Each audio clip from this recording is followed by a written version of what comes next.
Today we're going to the Rouge River and the impoundment near Troy High School to help look for different organisms in the water, such as larvae from insects such as the dragonfly, nymphs, things like that. Just kind of figure out the differences of like water testing, like oxygen levels, just to sort of learn about the environment and how this affects ecosystems on a larger scale.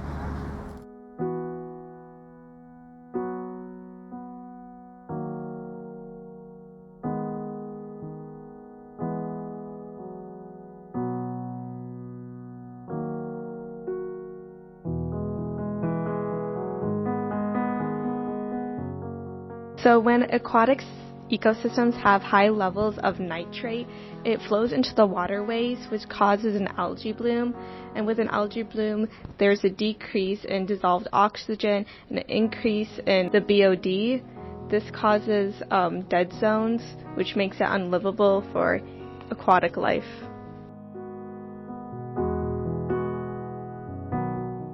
It's for looking at biodiversity in the water. So when you have a high BOD, you have low diversity because there's more dissolved oxygen in the water, and then when you have low BOD, you have more biodiversity, you need like more species richness and things like that. And it's basic because there's limestone rock in the water and the bed of the Rouge and in a lot of areas in around Michigan, and that neutralizes the acidic rain that we get. Other areas that don't have this limestone rock, it doesn't balance it, so you get more acidic water. But the Rouge doesn't have to deal with that problem because of the limestone. It creates hypoxic conditions in the water, and basically with low oxygen, there's an increase in algae, and algae take up like oxygen in the water, and that kills off like other organisms in the water.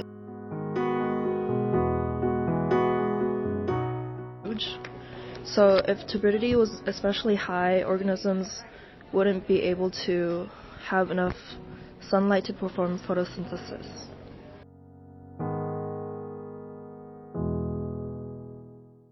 We think like the main source of the fecal coliform count is like from the goose feces, because there's a lot of geese and ducks and birds around the Rouge. The more amount of total solids there are in the ecosystem, it's bad for the biodiversity because it reflects sunlight and small organisms can't survive. The dissolved oxygen is directly related to the amount of organisms the lake can support. With incredibly low dissolved oxygen, the only species that would be able to survive the Rouge is species that are incredibly tolerant. If the temperature is too high, then dissolved oxygen decreases, and the less oxygen there is, the worse it is for organisms because they need the oxygen.